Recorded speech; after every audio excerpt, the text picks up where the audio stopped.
ગુજરાત સરકાર શ્રી દ્વારા સ્થાપિત સૌરાષ્ટ્ર યુનિવર્સિટી દ્વારા સંચાલિત ડોક્ટર બી.આર. આંબેડકર ચેર સેન્ટરમાં હું ડોક્ટર દિનુભાઈ ચુડાસમા આપ સૌનું હાર્દિક સ્વાગત કરું છું.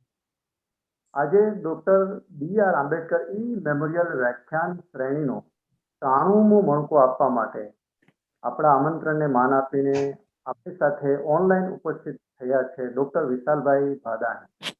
વિશાલભાઈ ભાદાણીનો મારે આછેરો એક જ મિનિટમાં જો પરિચય આપવો હોય તો એમ કહી શકાય કે વિશાલભાઈ એક જીવંત વ્યક્તિ છે અને પ્રકૃતિના ખોળામાં રહીને એ સ્વસે છે. લોકભારતી સણોસરામાં ગાંધી જે સંસ્થાન છે એવું સંસ્થાન કે જ્યાં તીર્થયાત્રા ની અનુભૂતિ થઈ શકે એવું લોકભારતી સણોસરા અને લોકભારતી સણોસરામાં ગાંધી ભારતીના તેઓ નિયામક. અંગ્રેજી સાહિત્યના તેઓ ખૂબ ઊંડા અભ્યાસુ છે. એટલા જ એ અંગ્રેજી કવિતાના અંગ્રેજી લિટરેચરના પણ ઊંડા ભાવક છે અને વિશ્વની ઉત્તમ કૃતિઓના રસાસ્વાદોને તેઓ આપણી સામે સહજ રીતે મૂકી આપે છે.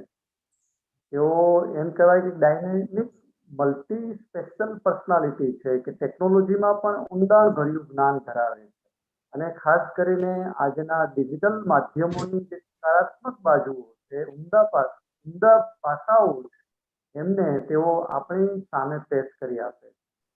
એટલે આમ તો વિશાલભાઈ વિશે એક આર્ટિકલ લખી શકાય એટલી માહિતી અમારી પાસે છે, પણ આપણે વિશાલભાઈને સાંભળવાના છે, મને નહીં. અને વિશાલભાઈના વિશે સાચી વાતો કરીએ તો પણ એમને ન ગમે એવું એમનું વ્યક્તિત્વ છે. એટલે આજે 93મો મણકો અને વિષય છે ડોક્ટર આંબેડકર ના વિચારો અને વિજ્ઞાન. અને એવા વ્યક્તિ આપણી સાથે ઉપસ્થિત છે કે જેમનામાં સાહિત્ય પ્લસ વિજ્ઞાન પ્લસ અધ્યાત્મનો ત્રિવેણી સંગમ થાય. આવો વિશાલભાઈ, અમોને આપ ડોક્ટર આંબેડકરના વિચારો અને વિજ્ઞાન વિશે જણાવો. આદરણીય વિશાલભાઈ. Much Dinubhai, Baba Saheb doctor B R. Ambedkar chair Saurashtra university દ્વારા આયોજિત આ એક અદ્ભુત ઉપક્રમ છે. અદ્ભુત એટલા માટે કહું છું કારણ કે 100 વ્યાખ્યાનો થાય એટલે મને એમ લાગે છે કે ભવિષ્યની પેઢીને આ ડિજિટલ માધ્યમ દ્વારા બાબા સાહેબના આંબેડકરજીના સૌથી જે વિશેષ પાસાઓ છે, એના મહત્તમ પાસાઓ છે, એની એક ડિજિટલ રેપોઝિટરી તૈયાર થશે. તો એવા આ એક પ્રકારના ડિજિટલ યજ્ઞમાં મને નાનકડું ખિસકોલી કર્મ કરવા દેવાની એક તક આપવા બદલ આ doctor B R. Ambedkar chair Saurashtra યુનિવર્સિટીનો હું ખૂબ ખૂબ આભારી છું. અને આજે જે વિષય મને આપવામાં આવ્યો છે અને મેં પસંદ કર્યો છે એ છે ડોક્ટર આંબેડકરના વિચારો અને વિજ્ઞાન. મને એમ થયું કે મારે જો 93મું વ્યાખ્યાન આપવાનું હોય તો મારી પેલા 92 વક્તાઓએ કેટલી સરસ વાતો કરી હશે. લગભગ એક પણ પાસું એવું નહીં હોય કે જેના વિશે કોઈએ મર્મસભર વાત નહીં કરી હોય. છેલ્લા કેટલાક સમયથી અલગ અલગ વિચારકો, ચિંતકો, સમાજ સુધારકો એમના જીવનમાં વૈજ્ઞાનિક અભિગમ દ્વારા કેવો જાદુ સર્જાયો છે અને સમાજને શું મળ્યું છે એ મારી એક અંગત શોધ અભ્યાસનો વિષય રહ્યો છે. એટલે એ અર્થમાં અમે કહ્યું કે જો બાબા સાહેબના, ડોક્ટર આંબેડકરના વિચારોમાં રહેલો વૈજ્ઞાનિક અભિગમ, જે દૃષ્ટિકોણ છે, એને આપણે થોડો ખોલીને જોઈએ તો આપણે સૌ જ્યાં જે પણ કામ કરી રહ્યા છીએ એમાં સોનામાં સુગંધ ભળે એવું થશે. તો લગભગ 35-40 મિનિટ વાત કરવાની ગણતરી છે અને પછી જો આપણી પાસે સમય હશે તો આપણે થોડી પ્રશ્નોત્તરી પણ કરીશું. તો આ 92 વ્યાખ્યાનોમાં આપણે કેટલા બધા આંબેડકરનો પરિચય મેળવ્યો. તો આજે આપણે ક્યાં આંબેડકર વિશે સમજવું છે, જાણવું છે અથવા એમાંથી પ્રેરણા લેવી છે? શું પેલા અધ્યાપક આંબેડકર હતા, ડોક્ટર આંબેડકર, એના વિશે વાત કરવી છે? સમાજ સુધારક આંબેડકર વિશે વાત કરીશું કે એડવોકેટ, લોયર આંબેડકર વિશે વાત? બંધારણના ઘડવૈયા આપણે સૌ જાણીએ છીએ કેટલું અદ્ભુત એને કામ કર્યું છે. કે પછી એક વિચારક, એક દાર્શનિક કે જેની ફિલોસોફી આજે પણ આપણને સૌને પ્રેરિત કરે છે, એના વિશે વાત કરશું. એક રાજનીતિજ્ઞ, ઇન્ડિપેન્ડન્ટ લેબર પાર્ટીના સ્થાપક એવા આંબેડકર વિશે જાણવું છે કે પછી વંચિતોના મસીહા, જે એનું સૌથી જાણીતું નામ છે, એ એમણે વંચિતો માટે કરેલું છે. હું એ દલિત શબ્દ હેતુપૂર્વક વાપરતો નથી, કેમ કે જ્યાં પણ પીડા છે ત્યાં આંબેડકરનો સહારો છે. જ્યાં પણ કોઈ પ્રકારનું દમન છે ત્યાં આંબેડકર આધારિત વિચારધારા સૌની પડખે આવે છે. એટલા માટે એ કોઈ પણ પ્રકારે માણસ વંચિત હોય તો એના મસીહા આંબેડકર છે. પણ આ બધાની વાતો આપણે જાણીએ છીએ, સમજીએ છીએ. મારે આજે આની સાથે જ, આનાથી જુદું સહેજ પણ નહીં એવા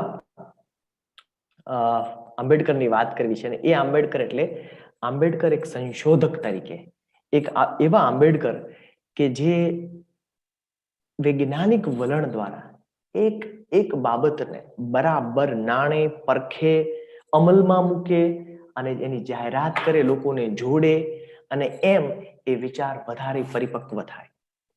તો એવું શું છે આંબેડકરના વિચારોમાં, એના વૈજ્ઞાનિક અભિગમોમાં, કે જે એમના આખા એ દર્શનને એકદમ નક્કર બનાવે છે?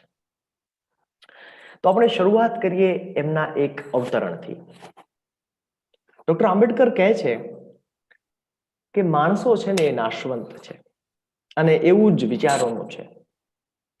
જેમ એક છોડને પાણીની જરૂર હોય છે, એમ જ વિચારોને પ્રસારની જરૂર હોય છે. છોડ પાણી વગર અને વિચાર એના પ્રસાર વગર એ સુકાઈ જાય છે અથવા તો ખરી પડે છે. તો કોઈ પણ વિચારક, 20મી સદી એવા બધા સામાજિક વિચારકો, દાર્શનિકો અને ચિંતકોની સદી છે કે જેમણે ખૂબ જ મૌલિક વિચારો આપ્યા છે આપણને. તો આપણે પ્રશ્ન એ થાય આ સેન્સમાં કે કોઈ પણ વિચાર કેટલો ટકશે, એનો આધાર શું હોઈ શકે? કેટલા બધા વિચારો એક સાથે આવ્યા 20મી સદીમાં. મને એમ લાગે છે કે 19મી અને 20મી સદીનો આપણે જો એકદમ ગંભીરતાથી મનન કરીએ, ચિંતન કરીએ, એનો અભ્યાસ કરીએ, તો પણ 21મી સદીના આપણા ઘણા બધા પ્રશ્નોના ઉકેલ ત્યાં પડ્યા છે. એટલે ડોક્ટર આંબેડકર જે ઇતિહાસના અભ્યાસને જેટલું મહત્વ આપતા, એટલું કદાચ આજે આપણે નથી આપી રહ્યા. તો મારી મર્યાદિત સમજણ પ્રમાણે જો આ પ્રશ્નનો મારે જવાબ આપવો હોય તો હું એમ કહું કે કોઈ પણ વિચાર કેટલો ટકશે એનો આધાર બે બાબતો પર હોય. પહેલી બાબત છે કે એ વિચારના મૂળમાં રહેલું વૈજ્ઞાનિક સત્ય. વિચાર ગમે તેવો હોઈ શકે, પણ શું એના મૂળમાં રહેલું વૈજ્ઞાનિક સત્ય એને પોષણ આપે છે? પેલા છોડને પાણી આપે છે એમ સાયન્ટિફિક ટ્રુથ છે એ આ આઈડિયાને કોઈ રીતે નર્ચર કરે છે, એને પોષિત કરે છે? જો એવું ન થાય તો વિચાર ગમે તેટલી જોરથી કહેવાયો હોય, ગમે તેટલા મહાન માણસે કહ્યો હોય, પણ એ વિચાર સમયાંતરે સુકાઈ જાય છે, ખરી પડે છે. અને બીજું છે એ વિચારને અમલ કરનારા લોકોની સંખ્યા. જો આમાંથી એક પણની ગેરહાજરી નહીં ચાલે, બહુ બધા લોકો અમલ કરે છે એટલા માટે એ વિચાર ટકશે એવું ઇતિહાસમાં બન્યું નથી. હિટલરની વાત ખોટી પડી છે, એવા ઘણાની વાત ખોટી પડી છે કે જે લોકોએ મેજોરિટીને, બહુમતીને કોઈને કોઈ રીતે બહેકાવ્યા હોય.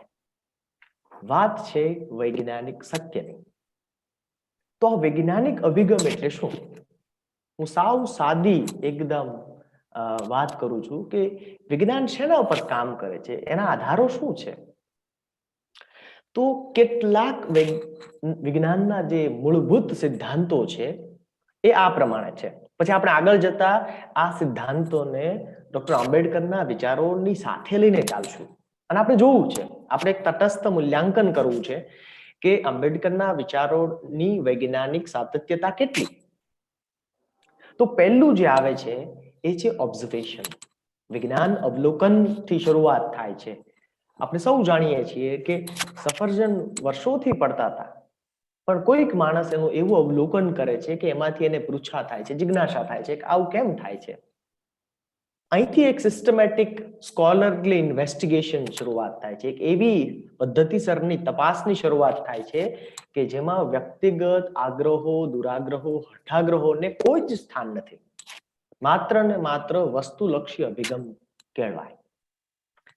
જ્યારે અવલોકન થાય છે, ઇન્વેસ્ટિગેશન થાય છે અને પછી એક પ્રકારનું ડેટા કલેક્શન, માહિતી એકત્રીકરણ થાય અને એનું પૃથ્થકરણ થાય. અહીંયા વિજ્ઞાન જે છે એ બાકી બધા જ જે બાકી બધી જ આપણી વિદ્યાશાખાઓ છે એમાં વિજ્ઞાન ક્યાં નક્કર સાબિત થાય છે? એ છે પૃથ્થકરણમાં, એનાલિસિસમાં. અને આ પૃથ્થકરણ કેવું હોય કે જેમાં બધા પાસાનો વસ્તુલક્ષી અભ્યાસ કરવામાં આવે. આ પૃથ્થકરણ જે થાય છે એમાંથી જે નીપજે છે એની ફેક્ટ સેન્ટ્રિક દલીલ હોય, ડેટા આધારિત. કોઈ મને ગમે છે એટલે સફરજન નીચે પડે છે એવું નથી. આટલા કારણો છે, એની એક રેટોરિક ડેવલપ થાય, એનું એક વાંગમય ઊભું થાય, એનું એક દલીલ શાસ્ત્ર બને અને એના આધારે જ એ કમ્યુનિકેટ થાય. થીસિસ અને એન્ટીથીસિસ. કોઈએ કહ્યું કે આ બ્રહ્માંડના કેન્દ્રમાં પૃથ્વી છે, આ થીસિસ. તો એની સામે વળી ઓબ્ઝર્વેશન, ઇન્વેસ્ટિગેશન, એનાલિસિસ દ્વારા કોઈ એવું સાબિત કર્યું કે નહીં, એવું નથી. આપણા સૌરમંડળના કેન્દ્રમાં સૂર્ય છે અને પૃથ્વી એની આસપાસ ફરે છે, એટલે એન્ટીથીસિસ બનવો જોઈએ. આ એક ચક્ર છે જે વિજ્ઞાનને ઉત્તરોત્તર પ્રગતિ આપે છે. અને છઠ્ઠું બહુ મજાનું છે કે મૂળભૂત રીતે સંશોધનનો હેતુ એ જે તે સમસ્યામાંથી કંઈક નિરાકરણ શોધવાનું છે, કંઈક સમાધાન શોધવાનો છે. એટલે બર્ટનાર્ડ રસેલ એવું કહેતા કે શક્ય છે એટલા માટે એ કરવું એ વૈજ્ઞાનિક વાત છે, પણ શક્ય છે અને શું આપણે કરવું જોઈએ એ માનવીય વિજ્ઞાન છે. આપણે જોયું આલ્બર્ટ આઇન્સ્ટાઈનના કેસમાં એને કેમ પસ્તાવો થયેલો પોતાની શોધનો, કારણ કે ખાલી નગ્ન વિજ્ઞાનનો ઉપયોગ વિધ્વંસક થઈ શકે, પણ જો પ્રોબ્લેમ સોલ્વિંગ માટે વૈજ્ઞાનિક પદ્ધતિ વખતિયાર કરવામાં આવે તો એમાંથી શું શું નીપજે? એમાંથી કેન્સરની, કોરોનાની દવાઓ, રસીઓ શોધાઈ શકે અને અદ્ભુત કામ થઈ શકે. તો આ એક આપણે પરિપાટી આપણી નજર સામે રાખીએ અને હવે એક પછી એક ડોક્ટર આંબેડકરના વિચારો લેતા જઈએ અને જોતા જઈએ કે એ વાત વૈજ્ઞાનિક સાબિત થાય છે કે કેમ. પહેલા એમના છે જ્ઞાતિ પરના વિચારો, અને એક નમૂના રૂપ આપણે અહીંયા અવતરણ જોઈએ છીએ. ડોક્ટર આંબેડકર કહે છે કે nothing can emancipate the outcast except the destruction of the caste system. એટલે એક પ્રકારનો એનો એમ કહેવાય કે હાઇપોથિસિસ અથવા તો સ્ટેટમેન્ટ એવું છે કે ધરમૂળમાંથી જ્ઞાતિ વ્યવસ્થાને ખતમ કરી નાખવામાં ન આવે ત્યાં સુધી જે આઉટકાસ્ટ છે, જે આખી વ્યવસ્થાની બહાર મુકાઈ ગયેલા છે, ત્યજાયેલા આપણા ભાઈ બંધુઓ છે, એમનું ઉત્થાન શક્ય નથી. હવે આવું સ્ટેટમેન્ટ કરનાર ડોક્ટર આંબેડકર ની ભૂમિકા આપણે સૌ જાણીએ છીએ કે ઇકોનોમિક્સમાં, લોમાં જે કોલંબિયા યુનિવર્સિટીમાં અભ્યાસ કરે છે અને પ્રખર વિદ્વાન અને અભ્યાસુ માણસ જ્યારે આવું સ્ટેટમેન્ટ કરે એટલે એની પાછળ એક વૈજ્ઞાનિક પ્રક્રિયા થયેલી હોવી જ જોઈએ. તો કઈ પ્રક્રિયા થાય છે? ડોક્ટર આંબેડકરનું જ્ઞાતિ વ્યવસ્થાનું એનાલિસિસ કેવું છે? તો આપણે જે તબક્કા જોયા એમાં આપણે જો જોઈએ તો એની વૈજ્ઞાનિક તપાસ કેવી રીતે કરે છે. પહેલો આપણે તબક્કો જોયેલો એ છે ઓબ્ઝર્વેશન. જ્ઞાતિ વ્યવસ્થાનું ડોક્ટર આંબેડકરનું ઓબ્ઝર્વેશન એક તો એના જાત અનુભવમાંથી આવે છે. બાળક તરીકે એમણે જે અનુભવ્યું છે, વ્યાવસાયિક તરીકે એમણે અનુભવ્યું છે ભારતીય સમાજમાં, મુંબઈમાં, કેટલી જગ્યાએ, બરોડામાં, આપણે બધું જાણીએ છીએ. તો આનાથી એને જે અનુભવ્યું છે એ વત્તા એને જોયું છે કે મારા જેવા અન્ય જે દલિત મિત્રો છે, મારા બંધુ ભગીનીઓ છે, એમની સાથે પણ કંઈક આવું જ થઈ રહ્યું છે. એટલે ખૂબ બધો ડેટા એકત્રિત થાય છે એમના ઓબ્ઝર્વેશનના માધ્યમથી.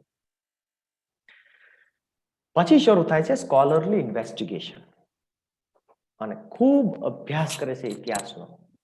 અને આ જ્ઞાતિ વ્યવસ્થા નામની આખી સમસ્યા જ્યાં જ્યાં એના મૂળ પડેલા છે એ બધા જ શાસ્ત્રોનો એ અભ્યાસ કરે છે. આ અભ્યાસ દ્વારા એક પ્રકારની તટસ્થતા અને એને દલીલ કરવા માટેનો ડેટા ભેગો થાય છે. પછી કરે છે એનું બહુઆયામી પૃથ્થકરણ. આ મજાનું છે. સાયન્સમાં એવું કહેવાય છે કે અનેક પ્રકારના અભિગમોથી જોવું ને એટલે જ વૈજ્ઞાનિક રીતે જોવું. કોઈ એક પ્રકારની કંઠી બાંધીને જોવું, કોઈ એક વિચારધારાને સમર્પિત થઈને જોવું એટલે વિજ્ઞાનથી દૂર થઈને જોવું. આ એક બહુ જ સામાન્ય વૈશ્વિક જેને કહેવાય ને કે સામાન્ય સિદ્ધાંત છે. એટલા માટે હવે જો ડોક્ટર આંબેડકર માત્ર પોતાના અભિગમથી આ જ્ઞાતિ વ્યવસ્થાને જોવે તો એ અભિગમ ખૂબ જ મર્યાદિત થઈ જાય. એટલા માટે એને શક્ય એટલા 360 ડિગ્રી એંગલ જેને આપણે કહીએ છીએ બહુઆયામી પૃથ્થકરણ કરવું જ પડે, નહીતર એ કોઈ ઠોસ નિષ્કર્ષ પર ન આવી શકે. નહીતર આપણે જે સ્ટેટમેન્ટ જોયું ત્યાં સુધી ડોક્ટર આંબેડકર ન આવી શકે.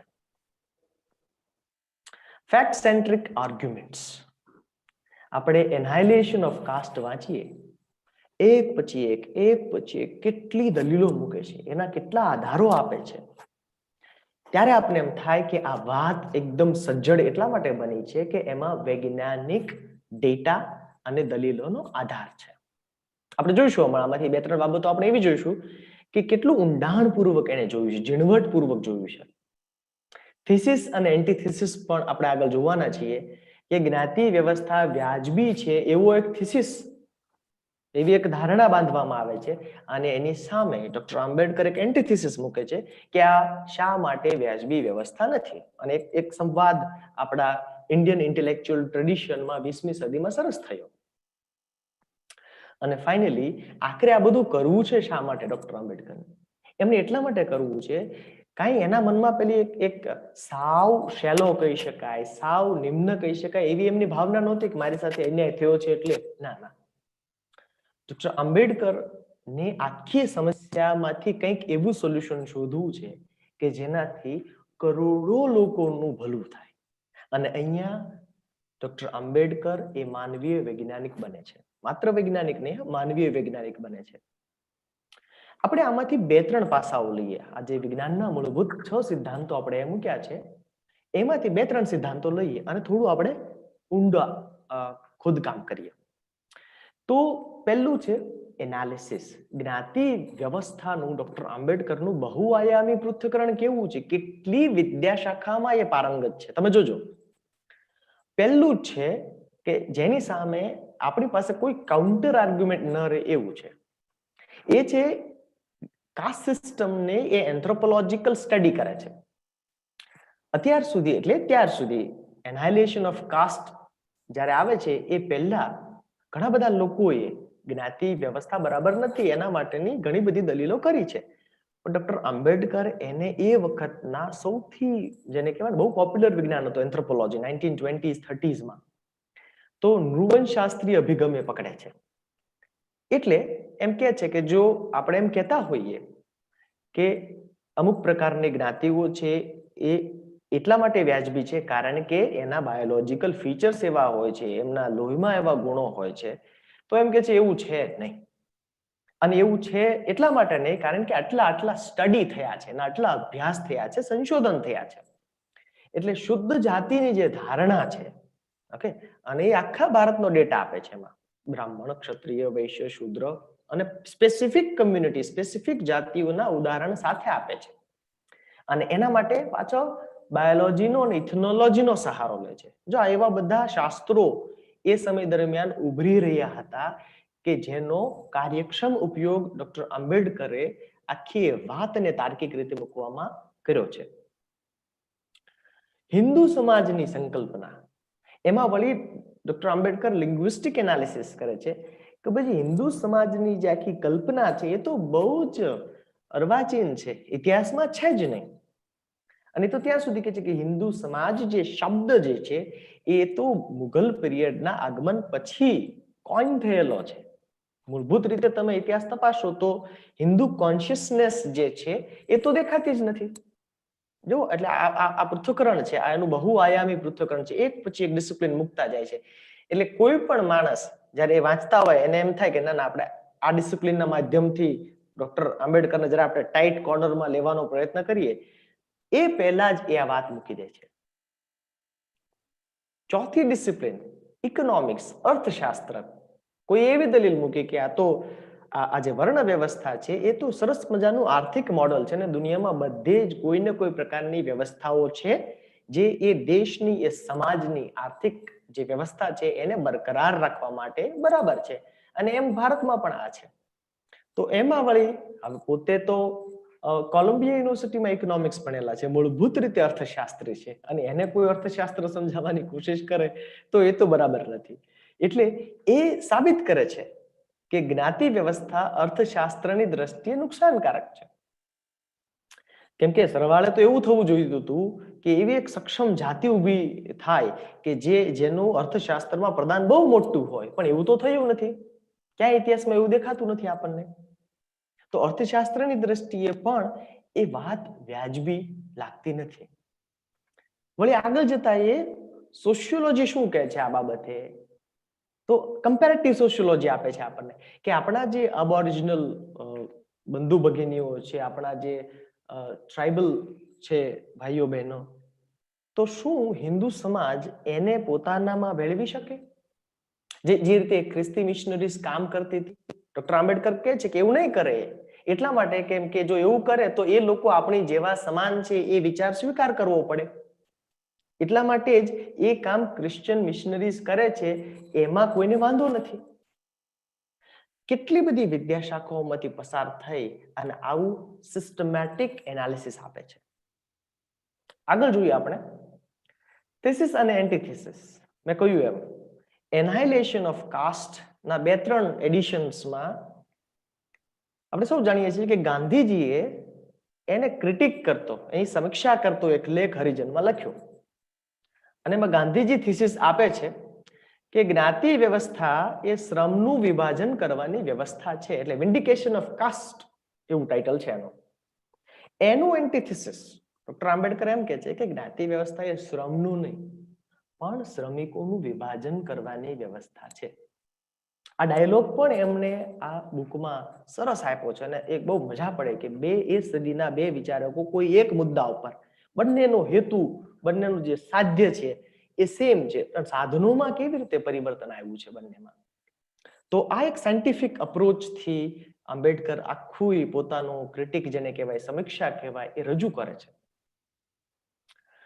Problem solving. અંતે તો આખી આ જે સ્પીચ છે 50 પેજની એનહાઇલેશન ઓફ કાસ્ટ, એ આપણે સૌ જાણીએ છીએ કે જાત પાત તોડક મંડળે લાહોરમાં જે અધિવેશન ભરેલું અને એમાં એને આપવાની સ્પીચ હતી, પણ એ સ્પીચ મંગાવી એમણે અગાઉ કે તમારી સ્પીચ અમને મોકલો, ને પછી એમાંથી વાંધા વચકા કાઢ્યા કે આટલું તમે કાઢી નાખો. આપણે સૌ જાણીએ છીએ કે આંબેડકરે ના પાડી કે ભાઈ તમે જો મને બોલાવવા ઈચ્છતા હો તો હું આને એઝ ઇટ ઇઝ વાંચીશ અથવા રજૂ કરીશ, આમાં કોઈ ફેરફાર થશે નહીં.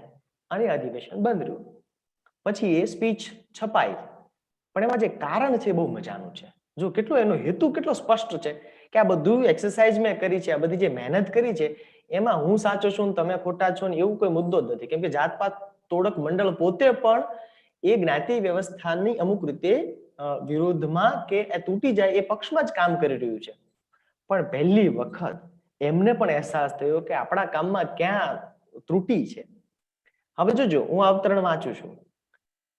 આંબેડકર એમ કે છે કે I am here it is because of your choice and not because of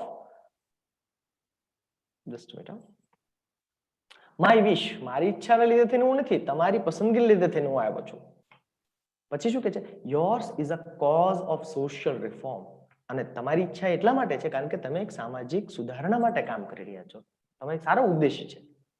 That cause has always made an appeal to me. અને આ જે તમારો ઉદ્દેશ છે ને એણે મને અપીલ કરી છે. And it is because of this that I felt I ought not to refuse an opportunity of helping the cause, especially when you think that I can help it.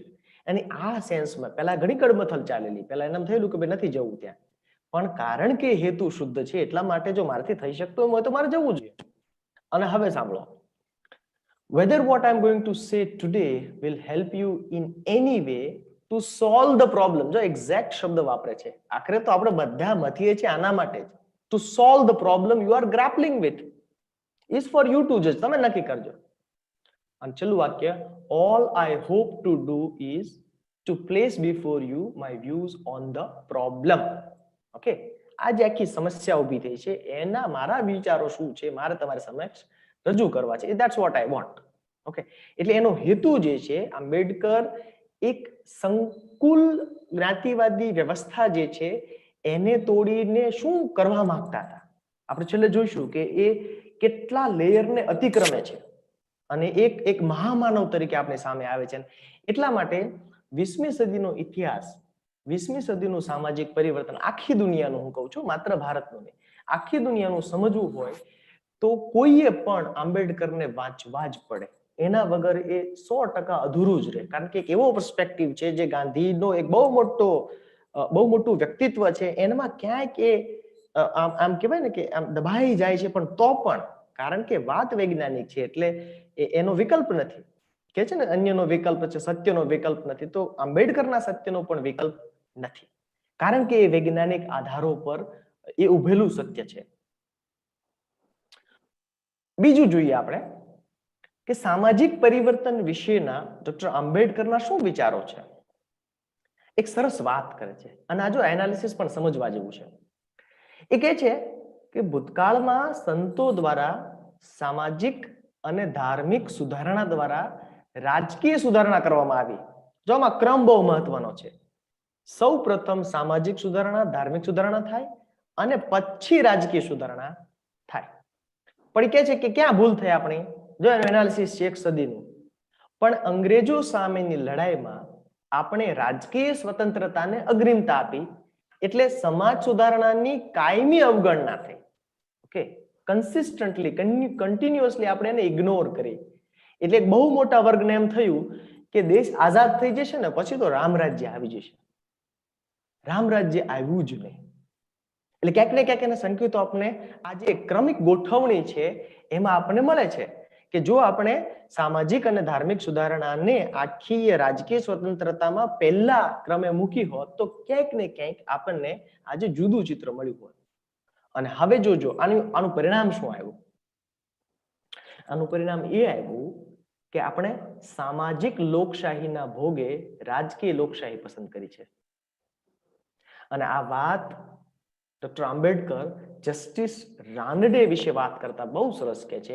એનામાંથી પ્રેરણા લેતા કહે છે કે Ranade wanted to vitalize the Hindu society to create social democracy. મને એમ લાગે છે કે જો ડોક્ટર આંબેડકરના 2-3 વિચારોને આપણે આમ આંગળી મૂકીને એમ કેવું હોય કે આ વિચારોને જો આપણે બરાબર ઘૂંટ્યા હોય ને તો ખરેખર રામરાજ્ય આવે. એમાંનો એક આ બહુ મહત્વનો શબ્દ છે, એ છે સોશિયલ ડેમોક્રેસી. આજે આપણે જોઈએ છીએ કે કાયદાકીય જોગવાઈઓ છે બધી જ જગ્યાએ, બધું જ આમ ઓન પેપર સ્ક્રિપ્ટ આપણી પરફેક્ટ છે, પણ જે કલાકારો એને એક્ઝિક્યુટ કરે છે, જે સમાજ એને જીવે છે, એમાં એટલા બધા વિરોધાભાસ છે કે એક ને એક દિવસે આપણને દલિત અત્યાચાર કે વંચિતો ઉપર દમનના અસંખ્ય કેસીસ જોવા મળે છે. કારણ કે આપણે પોલિટિકલ ડેમોક્રેસી ભોગવી રહ્યા છીએ, પણ સામાજિક ડેમોક્રેસી જે છે એ હજી આપણું સુરાજ્ય આવવાનું બાકી છે. એટલે સ્વરાજ્ય એટલે પોલિટિકલ ડેમોક્રેસી અને સુરાજ્ય એટલે સામાજિક ડેમોક્રેસી. સમાજ સુધારણાનું શું વિજ્ઞાન છે? આપણે વિજ્ઞાનની વાત કરીએ છીએ, ડોક્ટર આંબેડકર એક સરસ મોડલ આપે છે આપણને, પણ એના આધારો કયા છે? તો Nobel prize winner, Nobel laureate Douglass North એક બહુ સરસ વાત કરે છે. એ કહે છે કે સફળ સમાજ સુધારણા માટે 2 વસ્તુ બદલવી જોઈએ. એક છે ઇન્સ્ટિટ્યુશન્સ એટલે કે સંસ્થાઓ, અને બીજું છે વ્યક્તિગત માન્યતાઓ.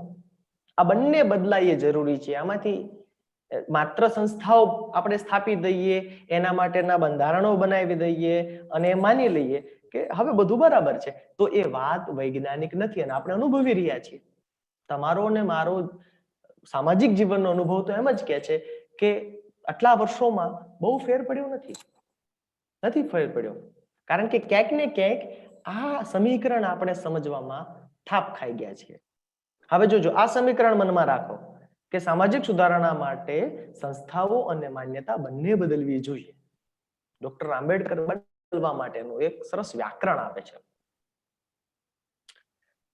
એનું મોડલ એમ કે છે કે સંસ્થાઓ બદલવા માટે કાયદાકીય જોગવાઈઓ હોવી જોઈએ. એટલે બંધારણની બધા પ્રોવિઝન્સ છે અને ઘણું બધું એમણે આખી એમની સ્પીચીસમાં, રાઇટિંગ્સમાં બધી જગ્યાએ આપણે દેખાય છે કે આટલું સિસ્ટમેટિક ચેન્જીસ કરવા માટે. પણ માન્યતા બદલવા માટે તો વળી પાછા આપણે યાદ આવે એજ્યુકેટ, એજિટેટ એન્ડ ઓર્ગેનાઇઝ.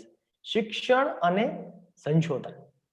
સંશોધન ડોક્ટર આંબેડકરનો શબ્દ નથી, સંશોધન મારો શબ્દ છે, પણ એ મને એમાંથી પડઘાયેલો જણાય છે એટલે મેં એ મૂક્યો છે. ડોક્ટર આંબેડકરની શિક્ષણની વાત છે એ માત્ર સાક્ષરતા પૂરતી નથી, માત્ર નોકરી પૂરતી નથી, માત્ર રિઝર્વેશન પૂરતી નથી. ક્યાંક ને ક્યાંક એવું ઈચ્છે છે કે આખી વાત એટલી હદે સોલિડ થઈ જાય, સિસ્ટમેટિક થઈ જાય કે એ સંશોધન લેવલ સુધી પહોંચે. હવે આ માન્યતા કેવી રીતે બદલાય, એના માટે ડોક્ટર આંબેડકરે જે અભિગમ અપનાવ્યો છે એ વૈજ્ઞાનિક છે અને મારે એ વાત કરવી છે. હવે માન્યતાનું વર્તન સ્વરૂપ શું છે? અસ્પૃશ્યતા. મારા મનમાં એક માન્યતા છે, એના આધારે હું જે વર્તન કરું છું એ અસ્પૃશ્યતા છે. તો અસ્પૃશ્યતા આપણે એમ માની લીધું કે ઉપર છે અસ્પૃશ્યતા નાબૂદ થવું જોઈએ, પણ અસ્પૃશ્યતા નાબૂદ ત્યારે થશે જ્યારે એની પાછળ રહેલી માન્યતા બદલાશે. એટલે એ માન્યતા બદલવા માટે એ જેના કારણે માન્યતા બની, જો કેટલું ઊંડું જાય છે, આમ ડીપ. તો માન્યતાઓ કેવી રીતે બનતી હોય છે? એટલે ડોક્ટર આંબેડકરનો જે કલ્ચરલ સ્ટડી, એન્થ્રોપોલોજીકલ સ્ટડી છે, તો એમ કે છે કે આ શાસ્ત્રો, રિવાજો અને પરંપરાઓ જે છે એના લીધે થઈને માન્યતાઓ ઘડાય છે.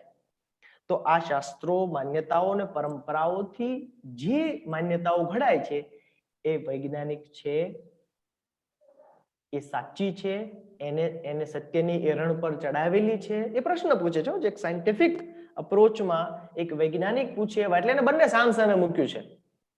એટલે કોઈ પણ સજાગ માણસ એમાંથી 100% તારવી શકે કે પરંપરાના નામે જો આપણે અત્યાચાર આચરતા હોઈએ તો એ બિલકુલ વૈજ્ઞાનિક નથી, બિલકુલ વૈજ્ઞાનિક નથી. એની વૈજ્ઞાનિકતા આપણે ચકાસવી જ પડે. ઓકે, આ વૈજ્ઞાનિકતા ચકાસવા માટે એમણે મનુસ્મૃતિ અને અન્ય શાસ્ત્રોનો અભ્યાસ કર્યો.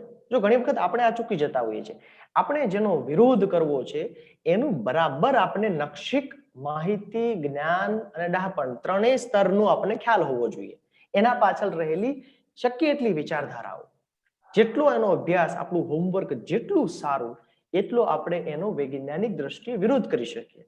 અને એટલા માટે જ તમે જુઓ કે જ્ઞાતિ વ્યવસ્થા બરાબર છે એના વૈજ્ઞાનિક કારણો આપતા ડોક્યુમેન્ટ્સ આપણી પાસે ક્યાં છે? ક્યાં બરાબર છે? This is the science. એટલા માટે આ બરાબર છે. દુનિયામાં બધે આવું છે, યુનિવર્સલ છે. કેમ કે જો વિજ્ઞાન એટલે શું કે જે યુનિવર્સલ હોય, અહીંયા સફરજન નીચે પડે તો જાપાનમાં પણ નીચે જ પડવું જોઈએ, તો જ એ ગુરુત્વાકર્ષણનો સિદ્ધાંત બને. તો જો સાયન્ટિફિક હોય તો એ બધે જ હોવું જોઈએ, નહીતર ક્યાંય ન હોવું જોઈએ. તો એટલા માટે એ સાંપ્રત વૈજ્ઞાનિક તથ્યો આપણે જે જોયા તે biological data, anthropological data, linguistic data, બધાની સામે આ બધી વસ્તુ મૂકે છે. અને સામાજિક પરિવર્તન માટેનું એક અદ્ભુત સૂત્ર આપે છે, એજ્યુકેટ, એજિટેટ અને ઓર્ગેનાઇઝ. આમાં પહેલો અને ત્રીજો શબ્દ તો બધા બરાબર સમજે છે, એજ્યુકેટ અને ઓર્ગેનાઇઝ. પણ એજિટેશન નું શું કામ કે છે? શું કામ સંઘર્ષની વાત આવે છે? શું એમના મનમાં અભિપ્રેત હતું એમણે જ્યારે આ શબ્દ વાપર્યો હશે? તો વળી પાછું આપણે થોડી એમાં લેંગ્વિસ્ટિક ઇન્ક્વાયરી કરીએ, થોડી આપણે હિસ્ટ્રી ઓફ સોશિયલ મૂવમેન્ટ્સ જોઈએ કે આખી દુનિયામાં જે સામાજિક ક્રાંતિઓ થઈ એમાં એજિટેશનનું શું મહત્વ છે. કારણ કે આપણે બરાબર સમજવું પડશે, એક બાજુ ગાંધીનું અહિંસક એજિટેશન છે, અને જુઓ તમે માર્ટિન લ્યુથર કિંગ શું કહે છે? Non-violent direct action seeks to create such a crisis. Crisis છે ને એ એજિટેશન ના વળતો શબ્દ છે, એના માટે આપણે વાપરી શકીએ. એ ક્રાઇસિસ ક્રિએટ થવું જોઈએ એમ કે છે. અને ક્રાઇસિસ કેવી રીતે, શું કામ થવું જોઈએ? And establish such creative tension. Creative અને ટેન્શન આ મજાનો શબ્દ છે. એક રચનાત્મક ટેન્શન ઊભું થવું જોઈએ. That a community that has consistently refused to negotiate. એટલે એવો સમાજ જેને સતત આ વાત જ ન કરી, સંવાદ જ ન કર્યો, એમને ફરજ પડશે. એટલા માટે એજિટેશન જોઈએ. એજિટેશન વગર બહેરાશ વાળા કાન સાંભળતા નથી. એ આખા વિશ્વનો ઇતિહાસ એની સાક્ષી પૂરે છે. અને તમે જુઓ, એક બહુ સરસ પુસ્તક છે સિડની ટરોનો, પાવર ઇન મૂવમેન્ટ. એમણે આખી દુનિયાની 12 જેટલી સામાજિક ક્રાંતિઓનો સ્ટડી કર્યો છે. અને શું એમાંથી તારણ શું કાઢ્યું છે? તમારી સામે જે તમને દેખાય છે એ તારણ છે. એ છે ડિસ્રપ્શન, વિક્ષેપ કરવો પડે એમ કે છે. સ્થિર પાણી છે એમાં જ્યાં સુધી તમે વિક્ષેપ ના કરો ત્યાં સુધી વલયો બનતા નથી. તો એ કે છે because disruption spreads uncertainty. થોડુંક આમ હાલક ડોલક થાય છે કારણ કે બધી જ સરકારો દુનિયાની એ સ્ટેટસ કો પર નભે છે કે આપણું આમ નામ છે ને એમ નામ જળવાઈ રહેવું જોઈએ, કોઈ પ્રશ્ન ના આવવો જોઈએ. ભલે એના માટે કોઈ એક વર્ગ દબાતો હોય, શોષાતો હોય, પીડાતો હોય, પણ આપણને વાંધો ન આવવો જોઈએ. તો શું કહે છે? It spreads uncertainty and gives weak actors leverage against powerful opponents. જે બેચારા નબળા છે એને આ સત્તાધારીઓ સામે ટકી રહેવા માટેનું એક પ્રકારનું બળ આપે છે. ઇટ ઇઝ ધ, આ વાક્ય બહુ મહત્વનું છે, it is the strongest weapon of social movements. જો આપણે હંમેશા એવું જાણ્યું છે કે જે ક્રાંતિઓ છે, બધી ક્રાંતિઓ, એમાં ક્યાંક ને ક્યાંક એજિટેશન રહેલું છે. ભલે એ અહિંસક ક્રાંતિ હોય તો પણ એમાં એક જીદ તો છે જ. એ જીદ હોવી જોઈએ, એટલી એજિટેશન. એવું જરૂરી નથી કે એમાં હંમેશા હિંસા જ હોય, જરૂરી નથી. પણ એ જે અંદરથી જે આગ છે, જે ફોર્સ છે, એ છે એજિટેશન. અને એ ફોર્સ દ્વારા જ ક્યાંક ને ક્યાંક આ સામાજિક પરિવર્તન આવે છે. એટલે એજ્યુકેટ, એજિટેટ અને ઓર્ગેનાઇઝ નો એક રેફરન્સ આ પણ હોઈ શકે. ડોક્ટર આંબેડકરના આર્થિક વિકાસ પરના વિચારો. ક્યાંક ને ક્યાંક આપણે ડોક્ટર આંબેડકર એક ઇકોનોમિસ્ટ હતા ને ભૂલી જઈએ છીએ. આપણે એને હરીફરીને દલિતોના ને વંચિતોના મસીહા તરીકે જ એમને આપણે પૂજીએ છીએ. પણ એક ડગલું આગળ ચાલીએ ને તો જો ચમત્કાર થાય. આ બે પુસ્તકો, the problem of rupee, its origin and its solution. જો આજે પણ આપણો પ્રશ્ન છે આ, એને ક્યારે છે કોલંબિયા યુનિવર્સિટીમાં ક્યારે આ કામ કરેલું? 1920 આસપાસ. And the evolution of provincial finance in British India. આ પુસ્તક વિશે થોડી આપણે વાત કરવી છે. એમાં એ શું કરે છે ડોક્ટર આંબેડકર? આપણે સૌ જાણીએ છીએ કે એ વખતે જે કેન્દ્ર સરકાર એટલે બ્રિટિશ સરકાર અને બધા જે રાજ્યો હતા એને એ લોકો પ્રોવિન્સીસ કહેતા. તો બંને વચ્ચે કેવો આર્થિક વ્યવહાર હોવો જોઈએ એનું એક સરસ એ સંશોધન કરે છે. આ પુસ્તકમાં જે એની વાતો મૂકી છે ને એના આધારે એમણે ફાઇનાન્સ કમિશનની સ્થાપના કરી 1951માં. જો ઇકોનોમિક એક શાસ્ત્ર તરીકે, એક વિજ્ઞાન તરીકે એના બેક ઓફ ધી માઇન્ડ, એના ચિત્ત ઉપર સતત રહ્યું છે. એની બધા જ વિચારોમાં તમને પડઘાતું દેખાશે. હવે આ ફાઇનાન્સ કમિશનનું કામ શું છે? ફાઇનાન્સ કમિશનનું એક જ કામ છે. શું? તો કે જે ટેક્સ કલેક્શન થાય છે એ કેવી રીતે કરવું અને એનું વહેંચણી રાજ્ય અને કેન્દ્ર વચ્ચે કેવી રીતે કરવી, આના એ સૂચનો આપે. ઓકે, આ ફાઇનાન્સ કમિશનનું કામ છે. તમને જાણીને નવાઈ લાગશે કે અત્યાર સુધીના 14 રિપોર્ટ જે બન્યા છે એ બધાનો સોર્સ એક જ પુસ્તક છે અને એ છે ડોક્ટર આંબેડકરનો પીએચડી થીસિસ. આ થીસિસ પર પણ મને એમ લાગે છે કે વિધિસરના વર્કશોપ થવા જોઈએ. એટલું ઇન્ટરેસ્ટિંગ કામ છે અને ફોરવર્ડ લુકિંગ કામ છે કે 1922-23માં કરેલું કામ આજે આપણને 2021માં લગભગ 100 વર્ષ કેટલું કામ આવે છે. એટલે કેટલું એને ડિટેલમાં ઇકોનોમિક્સને આત્મસાત કર્યું છે. અહીંયા વાત અટકતી નથી.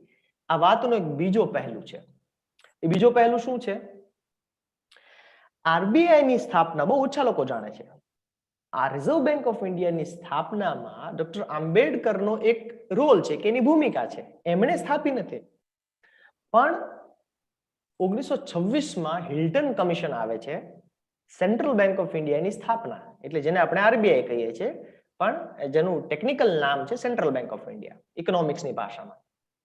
એને એ આવે એ પહેલા ડોક્ટર આંબેડકર ટેસ્ટિમની આપે છે અને એ ટેસ્ટિમની કેવી અસર થઈ છે કે વ્યાપક 70 વર્ષના પના પર આપણે જોવું હોય કે એક અર્થશાસ્ત્રના તજજ્ઞ કોઈ વાત કરે તો કેટલી મહત્વની હોય છે. તો શું વાત કરે છે કે વિકાસશીલ દેશ માટે આદર્શ કરન્સી સિસ્ટમ કેવી હોવી જોઈએ? તો આપણે જાણીએ છીએ કે એક કેન્સ કરીને અર્થશાસ્ત્રી અને ડોક્ટર આંબેડકર બંને એક ઓલ્ટરનેટિવ વાત કરે છે. એક હોય છે ગોલ્ડ મેથડ, એટલે સોનાના સિક્કાઓ ચાલે, એક હોય છે ગોલ્ડ એક્સચેન્જ મેથડ, એટલે કે સોનાની સામે આપણે કરન્સી રૂપિયા નોટ છાપી શકીએ. હવે આરબીઆઈ તમે જાણો છો કે એમાં તમારું ને મારું ખાતું ન હોઈ શકે. આરબીઆઈમાં દરેક રાજ્યનું ખાતું હોય અને કેન્દ્ર સરકારનું ખાતું હોય. હવે એક કેસ, પર્ટિક્યુલર કેસ છે 1955-56 નો. શું કેસ છે? આ ટેસ્ટિમની જ્યારે આપી ડોક્ટર આંબેડકરે, ત્યારે એણે કહેલું કે આરબીઆઈ ની ક્રેડિટ આપવાની એક ચોક્કસ લિમિટ હોવી જોઈએ. શું કામ લિમિટ હોવી જોઈએ? કારણ કે જો નઠારી સરકાર હશે ને તો એ ક્રેડિટ લઈ લઈને, ઉધાર લઈ લઈને દેશનું દેવાળું ફૂંકશે અને ખૂબ ફુગાવો વધશે. અને ખરેખર એવું થયું. આપણે સૌ જાણીએ છીએ કે આપણા બેંક એકાઉન્ટમાં, દરેક બેંકમાં અલગ અલગ નિયમો હોય કે મિનિમમ એટલું બેલેન્સ રાખવાનું. તો એ વખતે એવો નિયમ હતો કે કેન્દ્ર સરકારે પોતાના ખાતામાં 50 કરોડ રૂપિયા રાખવાના. હવે એ વખતે એટલા બધા પૈસા પણ નહીં, દેશ આઝાદ થયો ને એટલા બધા પૈસા પણ નહીં. તો સરકારી યોજનાઓ લોન્ચ કરવી હોય તો પૈસા ક્યાંથી લાવે? એટલે આરબીઆઈ ના સેક્રેટરી અને ગવર્મેન્ટના ફાઇનાન્સના સેક્રેટરી બંને મળીને એક સરસ ઉકેલ કાઢ્યો કે આ જે રકમ જે છે એની સામે તમને આરબીઆઈ ક્રેડિટ આપશે. આ 50 કરોડ મેન્ટેન કરવા માટેની ક્રેડિટ. અને ક્રેડિટ આપણે સૌ જાણીએ છીએ કે આપણી જે આર્થિક કટોકટી 92-93 ની છે, એને તમે લક્ષ્યમાં રાખો કે 1955-56 થી લઈને 95 સુધીના 40-50 વર્ષમાં 50 કરોડ મેન્ટેન કરવા માટે સરકારે કેટલું ઉધાર લીધું? 1,08,000 કરોડ. 50 કરોડની બેલેન્સ જાળવવા માટે.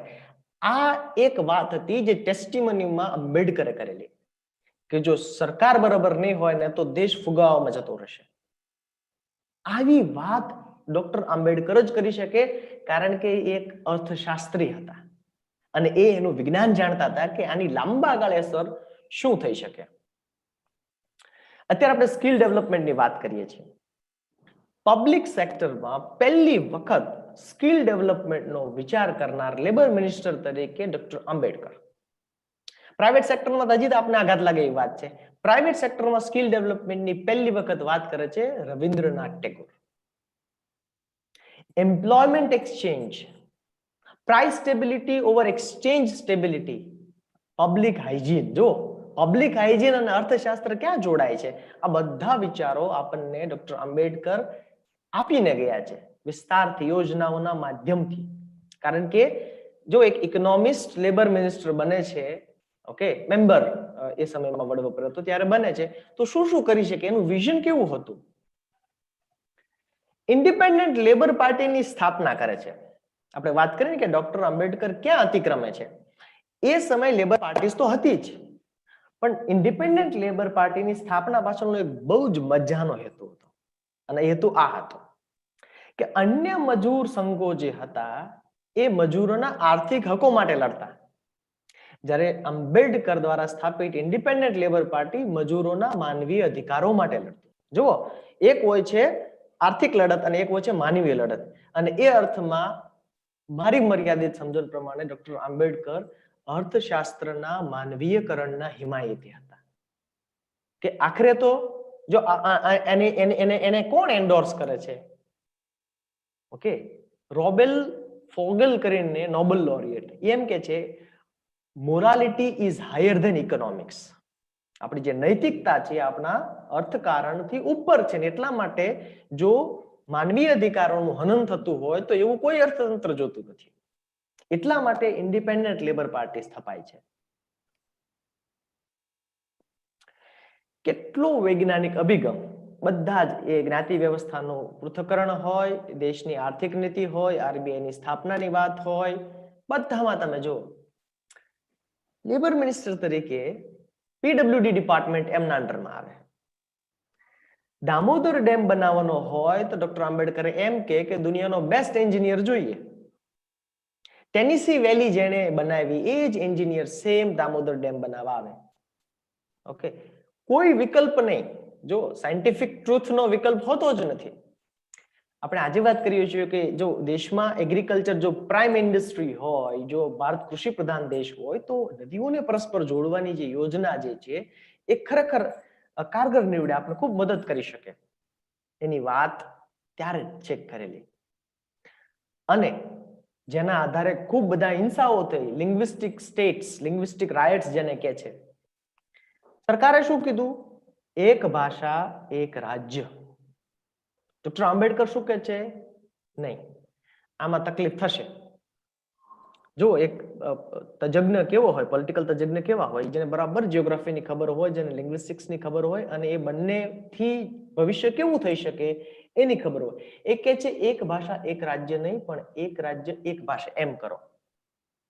પણ એવું થયું નહીં, કારણ કે એ શું જાણતા હતા કે જો આપણે એક ભાષા એક રાજ્ય કરીએ ને તો નોર્થના, ઉત્તરના રાજ્યો મોટા થઈ જશે, અને રાજ્યો મોટા થશે ને ત્યારે એનું કોન્સ્ટિટ્યુઅન્ટ એસેમ્બલીમાં એનું જે પ્રતિનિધિત્વ હશે એ વધી જશે. તો દેશની નીતિઓ જે છે એક બાજુ ઝૂકી જાય એવો એક ભય એમને દેખાતો હતો. ઉત્તર પ્રદેશ અને બિહાર વિશે જે વાત કરેલી આજે સાચી પડી કે બે ભાગ કરો, ઝારખંડ કરો, અને કર્યું. એક રાજ્ય એક ભાષા પર એને જે ભારણ આપ્યું એનો સાયન્ટિફિક અભિગમ હતો આ જોવાનો. એમાં એનો કોઈ નિજી અંગત સ્વાર્થ નથી. આખી જે મોટું પિક્ચર કહીએ એ જો બરાબર કરવું હોય તો આ બધા ચોકઠા ગોઠવવા જોઈએ. જાતીય સમાનતા, હું વાંચતો તો બે જગ્યાએ બે ત્રણ છોકરીઓ બહુ સરસ લખ્યું છે કે આજે હું કોલેજ જઈ શકીએ ને એનું કારણમાં ડોક્ટર આંબેડકર છે. જાતીય સમાનતા, કેટલું અદ્ભુત કોટેશન છે આ, કેટલું મને તો બહુ પ્રેરિત કરે છે. કોઈ પણ સમાજની પ્રગતિનું માપ હું તે સમાજની મહિલાઓએ કરેલી પ્રગતિ પરથી નક્કી કરું છું. 1951માં હિન્દુ કોડ બિલ પાસ ન થાય, ડોક્ટર આંબેડકર કેબિનેટ છોડી દે, એની જેન્ડર ઇક્વાલિટી, ઘણા બીજા પણ કારણો હતા, પણ જેન્ડર ઇક્વાલિટી માટેની એની પ્રતિબદ્ધતા કેટલી કે આ થવું જોઈએ, અને કેટલા ફોરવર્ડ લુકિંગ કહી શકાય. તો જેન્ડર ઇક્વાલિટીની બાબતમાં એનું જે સાયન્સ એ જાણતા હતા કે આનાથી શું શું થઈ શકે. ધર્મ પરના વિચારો, કેવો ધર્મ એને જોતો હતો? I like the religion that teaches liberty, equality and fraternity. સ્વતંત્રતા, સમાનતા અને બંધુત્વ શીખવે એવો ધર્મ મારે ચાલે, બીજો ન ચાલે. બહુ જ સ્પષ્ટ. અને એટલે એને બૌદ્ધ ધર્મ અંગીકાર કર્યો, અને એનું કારણ આપ્યું છે. મારે એ કારણ તરફ અંગુલ નિર્દેશ કરવો છે કે બૌદ્ધ ધર્મ શું કામ? એક વાક્યમાં એનું કારણ છે, એ સૌથી વધુ વૈજ્ઞાનિક ધર્મ છે. જો એક્ઝેક્ટ શબ્દ છે એના, it is the most scientific religion. અને એના પર પણ ઘણું બધું કામ થયું છે કે બૌદ્ધ ધર્મની આપણા ભારતના બંધારણ પર શું અસર છે, એ વિચારધારાની બંધારણ પર શું અસર છે. એટલે એ જ્ઞાતિ વ્યવસ્થા હોય, એ આર્થિક વિચારો હોય, સામાજિક પરિવર્તનના વિચારો હોય, લૈંગિક સમાનતાના વિચારો હોય કે ધર્મ અંગેના વિચારો હોય, કોમન જે થ્રેડ છે, કોમન જે આ બધા મણકાઓ જે માળામાં ગૂંથાય છે, જે દોરો છે, એ એનો વૈજ્ઞાનિક અભિગમ છે. પહેલો પ્રશ્ન આપણે જે પૂછો તો કે કોઈ વિચાર કેટલો ટકે, એનો આધાર શું? તો શું ડોક્ટર આંબેડકરના વિચારો ટક્યા છે? આપણે સૌએ ગર્વથી હા એટલા માટે પાડવી જોઈએ કારણ કે અત્યારે કેટલી બધી વૈશ્વિક મૂવમેન્ટ્સમાં એ પ્રેરણા સ્ત્રોત છે.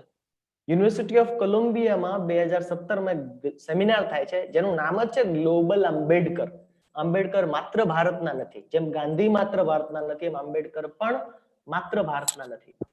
તો એ યુએન હોય, એ એન્ટી રેસિઝમ મુવમેન્ટ્સ હોય આફ્રિકાની હોય, કે અબોરિજિનલ રાઇટ્સ મુવમેન્ટ હોય કેનેડાની, કે વિમેન્સ રાઇટ મુવમેન્ટ્સ હોય, બધી જગ્યાએ તમને ક્યાંક ને ક્યાંક આંબેડકરના કોટ્સ દેખાય છે, એની રેલીઓમાં એના બેનર દેખાય છે. આ શું સૂચવે છે કે ડોક્ટર આંબેડકર એ ભારતના જ્ઞાતિવાદના એક નાનકડા સમસ્યા ખૂબ મોટી છે, પણ એ એક ક્ષેત્રથી અતિક્રમીને વિશ્વની જ્યાં જ્યાં વંચિત છે, મેં કહ્યું એમ, ત્યાં ડોક્ટર આંબેડકરની હૂંફ છે. જ્યાં જ્યાં કોઈ પીડાઈ રહ્યું છે ત્યાં એને પીઠબળ આપે છે એમના વિચારો, અને એ એટલા માટે આપે છે કારણ કે એ બધી જ વાત વૈજ્ઞાનિક છે. તો મને એમ લાગે છે કે ખૂબ ઝડપથી, ખૂબ ઓછા સમયમાં મેં માત્ર કેટલાક છૂટા વિચારો મૂક્યા છે. ઘણું બધું કહી શકાય, ઘણું બધું હજી મારે પોતાને અભ્યાસ કરવાનો, વાંચન કરવાનું બાકી છે, પણ મને એમ લાગે છે કે ડોક્ટર આંબેડકરની રાહે આપણે એની વૈજ્ઞાનિકતા વાળી વાતને પકડીને ચાલીએ તો આપણે જે કંઈ પણ કામ કરવું છે એમાં ચોક્કસ આપણને બળ મળશે. તો આના સાથે મને એમ લાગે છે કે 40-45 મિનિટની મારી વાત હું અહીંયા વિરામ આપું છું. ફરી વખત Dinubhai Chudasama, Saurashtra university, doctor Ambedkar chair, આપ સૌનો ખૂબ ખૂબ આભાર. Thank you Vishalbhai. હલો હાજી. વિશાલભાઈ, આપે ખૂબ ટૂંકા ગાળામાં પણ ખૂબ પ્રલંબ પટ ઉપર આંબેડકરની વાત કરી, ખાસ કરીને વૈશ્વિક આંબેડકર કેવા છે એની વાત કરી, અને વૈજ્ઞાનિક આંબેડકર. પહેલી જ વાર આવું એક ટાઇટલ આવે છે કે આંબેડકરના વિચારો અને વિજ્ઞાન, અને આપણે વૈજ્ઞાનિક જે ઉપકરણ છે એ આધારે જે વિચારોને મેળવ્યા છે, ખાસ કરીને આંબેડકરનું વૈજ્ઞાનિક સત્ય અને આંબેડકરને એક વૈજ્ઞાનિક તરીકે આપણે મેળવા, આ પહેલી જ વાર અમારા કાને પડે છે. 92 વ્યાખ્યાન ગયા આપણે કહ્યું, પણ 93મું વ્યાખ્યાન છે એ કંઈક અનન્ય છે. 92 વ્યાખ્યાન સારા જ હતા, પણ 93 હવે પછીના મણકા આવા જ હોવા જોઈએ કે જે વિશાલભાઈ ભાદાણીએ પેશ કર્યા છે. આપણે સામાજિક વિચારો અને વિજ્ઞાન ઉપર વાત કરી, આર્થિક વિચારો અને વિજ્ઞાન ઉપર વાત કરી, જાતીય સમાનતા અને વિજ્ઞાન, અને આંબેડકરજીના ધર્મ પરના વિચારો અને વિજ્ઞાન. ટૂંકમાં આપણે આજે પહેલી જ વાર એક રાષ્ટ્રપુરુષને, જેને આપણે સંવિધાનના નિર્માતા કહીએ છીએ, એને એક વૈજ્ઞાનિક પણ સાબિત કરી બતાવ્યા, અને એ પણ વૈજ્ઞાનિક દ્રષ્ટિકોણથી. આપનો આંબેડકર ચેર વતી, સૌરાષ્ટ્ર યુનિવર્સિટી વતી, સાંભળનાર સૂક્ષ્મ શ્રોતાઓ વતી વિશાલભાઈ આપનો ખૂબ ખૂબ આભાર, ધન્યવાદ, નમસ્કાર. Thank you so much. Thank you. આપ સૌનો આભાર. Thank you.